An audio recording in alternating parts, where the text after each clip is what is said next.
Hi, welcome to another tutorial about Joomla Component Builder. My name is Llewellyn van der Merwe. I would like to demonstrate to you the powers area that has been added to the new JCB Pro Member version. At the moment, as you can see, my version is outdated, so I'm quickly going to update this version from version 3.0.3 to version 3.0.4. This is a side note. Whenever you install JCB as a package, always make sure that you got all your plugins of the component activated. So all the component builder plugins can be found by searching component and basically activate all of them, especially the installer plugin. That's not the last thing to do. We also need to add these extension plugins to the actual compile area, which we'll do later before we start compiling. But now, just to finish the update. Having our tokens set, we can now simply click update, and it will update all of our plugins and actually JCB itself. Now let's get started. What is powers all about? Let me say up front that I will not be teaching you PHP, but powers really is your ability to use the power of PHP in Joomla Component Builder. PHP has advanced to a degree where its implementation of class structural in architecture is really phenomenal, and we have tried to bring a lot of that into JCB through the powers area. So when you want to create a power, you immediately have the choice of either creating a class, abstract class, final class, interface, or a trait.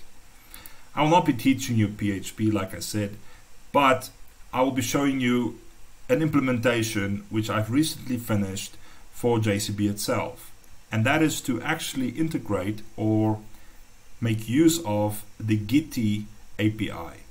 So those of you know that I have set up my own Git, which is a Git local hosted API solution, Git solution, which has an API. And so I'm going to write a little class here, few actually, that will help me consume that API. And in fact, in JCB at the moment, if you go to the dashboard, the actual thing that tells you that this is updated and up to date is that API. And so I'll be showing you how I built that. I'm setting it on the architecture that Joomla itself uses for the GitHub API. You can go look at this, the same folder structure and similar class naming, even methods inside the classes, and the overall architecture looks good to me and is what I'm also going to be using. So first up, I will create my main class, also the entry class, which we will need to call to make use of all subclasses. And I'm going to give it a namespace, which includes a placeholder. Yes, the placeholders are available in your namespacing. This is quite convenient because JCB has a powerful placeholder integrative architecture. And I don't want to spend too much time on that, but before I may forget to do so, let me just page to it quickly. There are two ways that placeholders are set in JCB. One is globally, so you go to the global placeholders and you set a placeholder right here. So for our purpose, company and your company. So that's the global placeholder. There's another way to set placeholders, and that is per project. So we can go to a component and click on this little magnifying glass, which allows me to actually override that placeholder. So that when I link that library to this project, the placeholder VDM will be used instead. And that's the power of placeholders in JCB. You have a global placeholder, and then you have a per project layer of placeholders, and they can override, the local one can override the global one. And whenever you move views or anything, fields across different projects, then those placeholders are dynamically, updated. So we have this placeholder option within namespacing and many areas in JCB. Next, I will be adding some header use namespacing, because I would like these classes to be available in my project. What you need to make sure is that these classes are the way they are available by Joomla's own loader. So I'm targeting with this class Joomla old version 3, or let's say previous version, and I know that this is the way to actually get the hold of those classes in that version. It's slightly different in version 4. I've already prepared the body as well, and in the body there's one thing I would like to point out, and that is this magic get method has a way of calling classes in subfolder called package, and we'll be creating a class for that subfolder in a moment. But as this library of mine increases, I will be adding more classes here, and automatically it will be loading.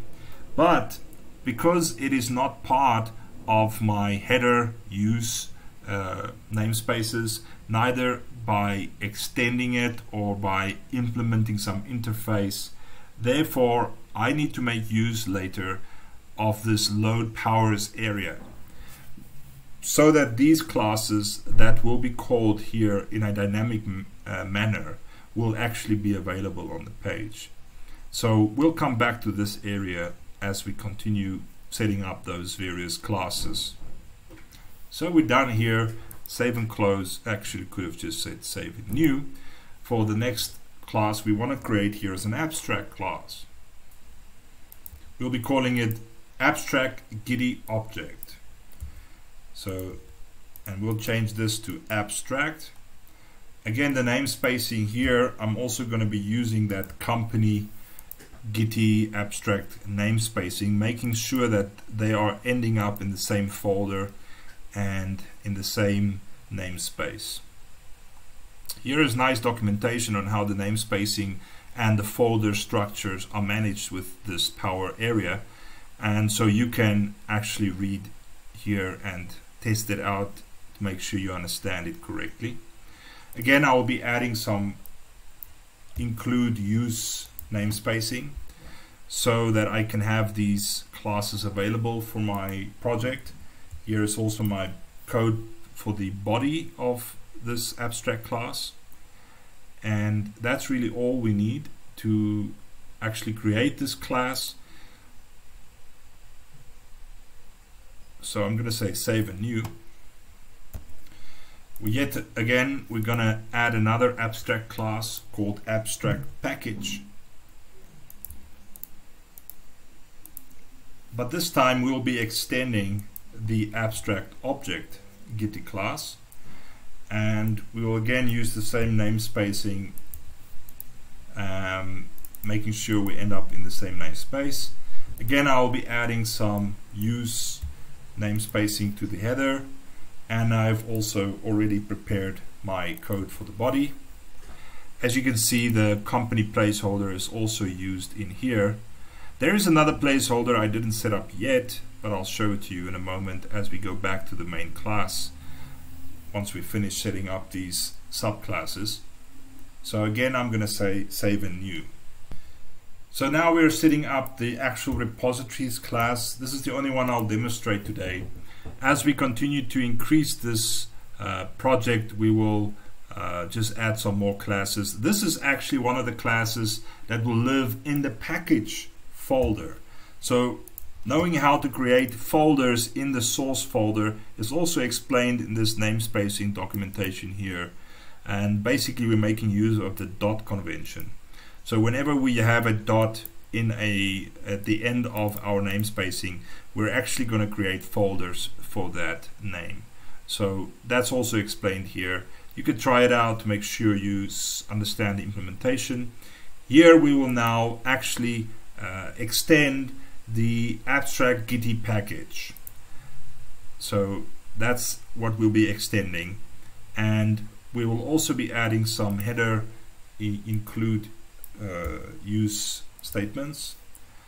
Okay, and we've already prepared all our methods for the body of this class, and basically it's this get list tags that is the real important one for me, which I would want in my project. Okay, so at this point we've actually created all the classes that is necessary to consume that API of Gitty. Save and close. So we have 4 classes, but this get E class is the entry class and the one that I need to ensure that it auto loads or actually makes available through the autoloader all the other subclasses. And the way we do that is with this load powers area at the bottom of the page. So we will simply select those classes that we know are part of this project and are not already included into this class by either the interface implementation or the extend implementation. This is also explained here. There's also the use option here, whereby you can include classes, but that will not serve our purpose. These are auto-loaded classes, and so we would like rather loading them through this method down here.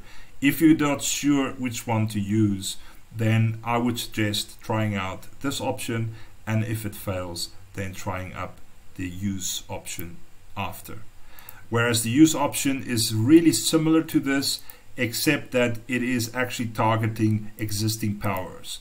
And you must always include a other class, if it's a power class, either abstract or whatever the nature, through this method. Don't just write it in here.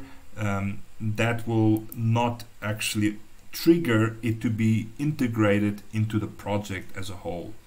So I think it's quite important for you to be willing to try this, try that, and make sure you get a good grip on how JCB actually combines all these various parts together. I've tried my best to make it as obvious if you are familiar with PHP and understand the way that structure of these classes work.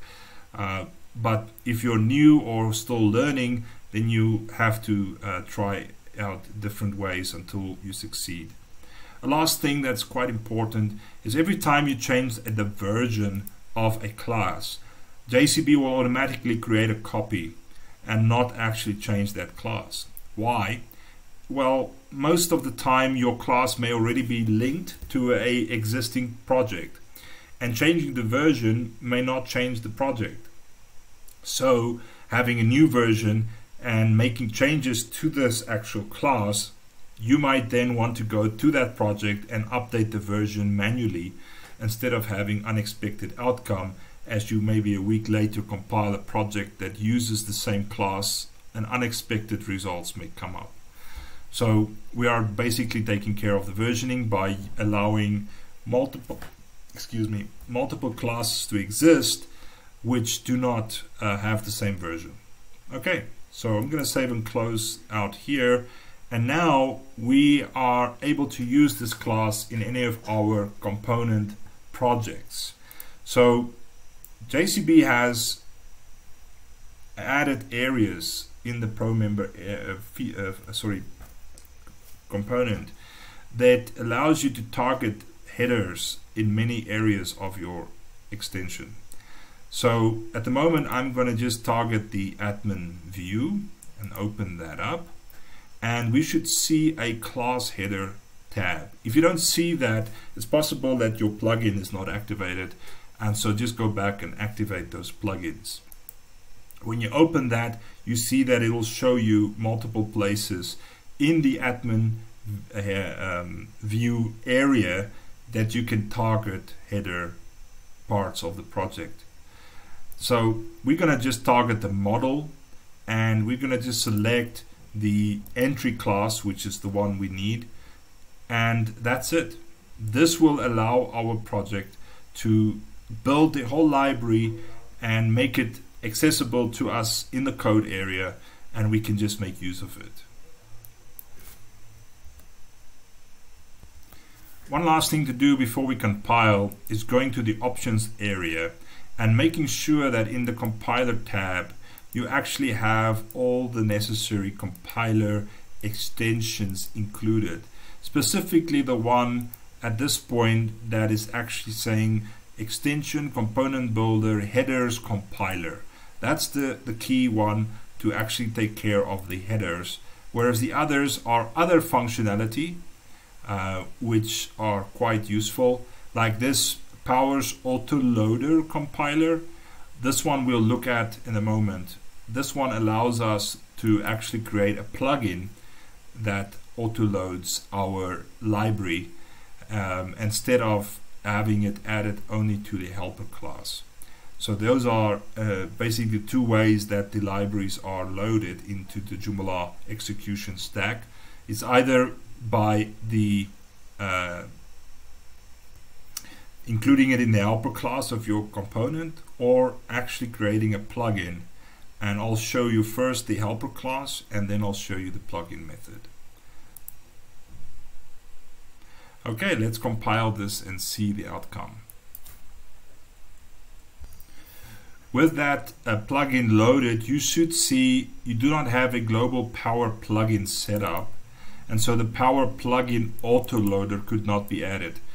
That's just telling you that it couldn't do the plugin, but it would still, because of that, it would have done the actual helper class including option.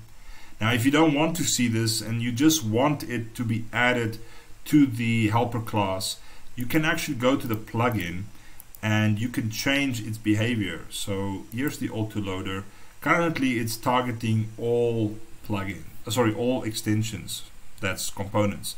You could choose that it only targets this or the other. So you can here change which components you want a plugin for instead. Or you could just disable this if you don't want to use the plugin approach at all. So before installing this, I want to quickly open the zip file and show you what's inside of it. Okay, so libraries, JCB powers, there is it, vdm.gitty, and you'll see that the zip file actually has the .htaccess.zip text file, whereas the repository, if you have your components set to export to a repository, it will also have the dot file. At the moment, the zipping extension of JCB doesn't include the dot files, and we are still debating whether it should. But what that means is, before you distribute this extension to your clients, just copy paste this file back into this place and remove the .text and make it a .htaccess, because this is the file that prevents the public from accessing this folder. It's the same convention as which Joomla is using in its vendor folder, so it's quite safe, and it is basically the practice. Inside here we will then find the source folder, and in it we see our Gitty class, our abstract package class, our abstract Git object class, and in here in the package area we see there's our repository class. Okay, so that means JCB built everything as we expected. We can open this class simply in a gedit and see that it added my project's licensing at the top. Here's the namespace declaration, there is the header use case, and here is all of the code we added in our project as expected. Okay, so it built our code. I've just realized there was one placeholder I didn't set up. So if we go back to the main class and open that up, I suspect that we'll find it unchanged. So you can see that here it is. That's the placeholder I didn't set up, whereas the other placeholder was replaced. So to make sure that this is indeed replaced, it's basically the Gitee API URL that needs to be added there as a placeholder to your project. So I'm going to set it in a global way so that I can use it across my system. So it's new, add that here. Remember always to put the 3 braces, that is important. So that's my API. I'm just pasting it, and don't add a / at the end, but that's the full path to with the version included. That's just the way I wrote it. You could break it up into smaller parts, but in my implementation that will do. For those of you also familiar with our custom code area in JCB, the custom code area is also fully integrated with Powers. And so if you have code in multiple classes that you actually want to maintain in one place, you can still use the custom code placeholder implementation, and it will work just as well as the actual placeholders itself. Okay, so let's compile this again and make sure that that link has been updated. So I'm just going to open that again, go in here and check out the main class. And yes, it's added our URL and everything is well. The rest of the code is as expected, and it also loaded into our package all the other files as needed. Now let's go look at the place where those files are going to be used. So if we go back up, we said we're going to do it in the admin area, the model in the look model. So we open that up and we see that JCB has automatically added for us the namespace necessary to load that class here. But who's taking care of the autoloader? Well, I've probably said it a few times already, but at the moment it's being managed by the helper class. So if we open the helper class and we scroll down a few lines, we'll find a method that says powers autoloader. There it is. And basically it's going to, based on this namespace, load that path, which is exactly the path we looked at earlier. And so it's really just using the same implementation as is standard in PHP at this moment, and loads the class. Okay, so there's your autoloader in your helper class, and that's the first implementation.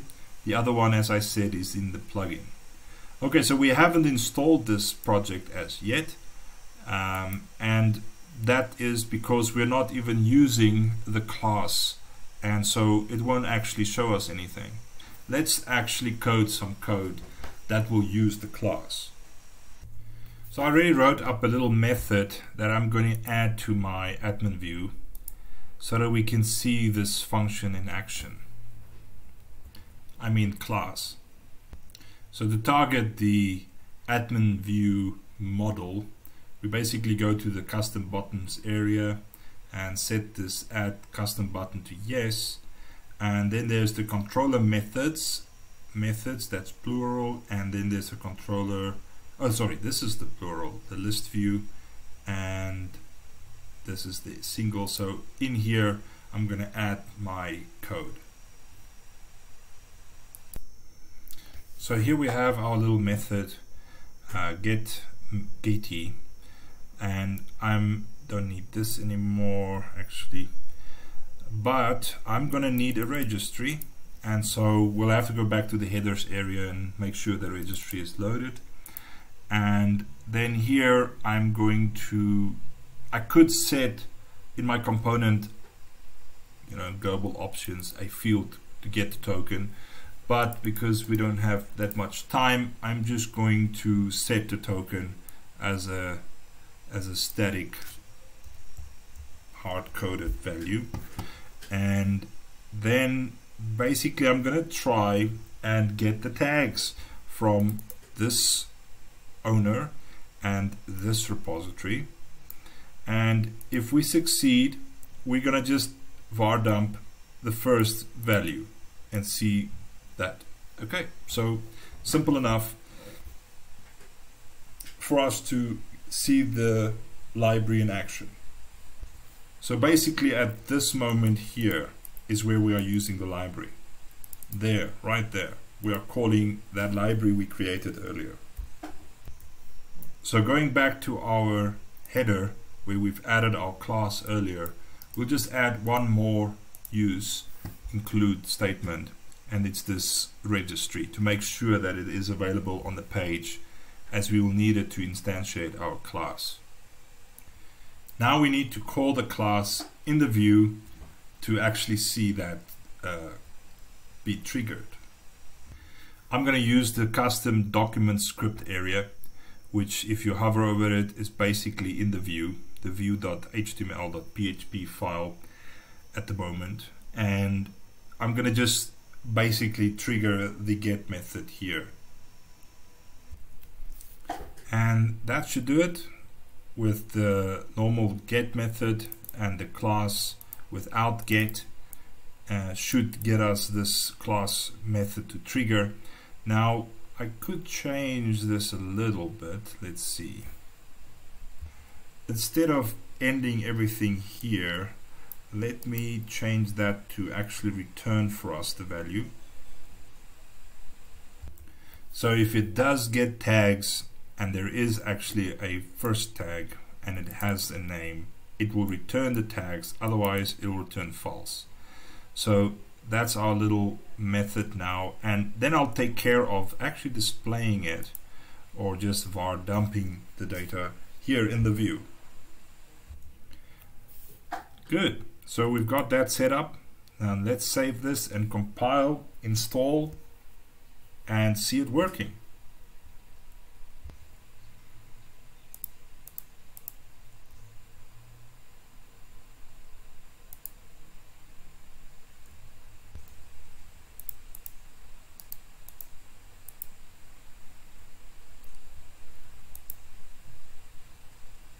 There we go. It doesn't look that clean. Let's add a little bit of syntax here. Just to make it more readable, we're going to just echo a pre-tag. So not syntax, just some formatting. So it looks a little bit cleaner. We can see what is what. Just save that again, compile it again, and install again. And so now we see this is the latest tag coming from our Git instance of the Joomla component builder, and it's using our class. Now everything may not have run so smooth with your first try. Just know that I spent some time getting this to work before the time, so I didn't have to go through debugging it with you, but usually it takes a few tries to really get it to work well. And so we have now our own little library that is comprised of these 4 files that is being installed into our project. So here in our project we see the view, and if we scroll down to the set document, here is our little bit of code actually there that we've added. This is the means to call a method from the model. So if we open the model, then we'll see it has our class there, and let's see, I think there it is. Here's our little method, and there's our hard-coded token, and it is querying this one, checking if we have tags, and then returns it as you saw it being caught here, and we're just showing the first. Now we could show all the tags, but it might be a far bigger list, but let's see how they'll look like. Let's save this and reload. So yeah, now it's a far larger tag list. Going back That's very far back, 2016. Okay, so this is all the tags in the JCB repository available through Gitee. So our Gitee API consuming class is working as expected. It's returning the values we were looking for, and it's making use of a token to do so. We could store that token like we did in JCB in a component global option, or we can store it in a plugin and anywhere really. It depends on our application. So that is an introduction to the new powers area in JCB, which allows you to create libraries and all kinds of fun, powerful tools to make use across your projects and to maintain in one place quite easily.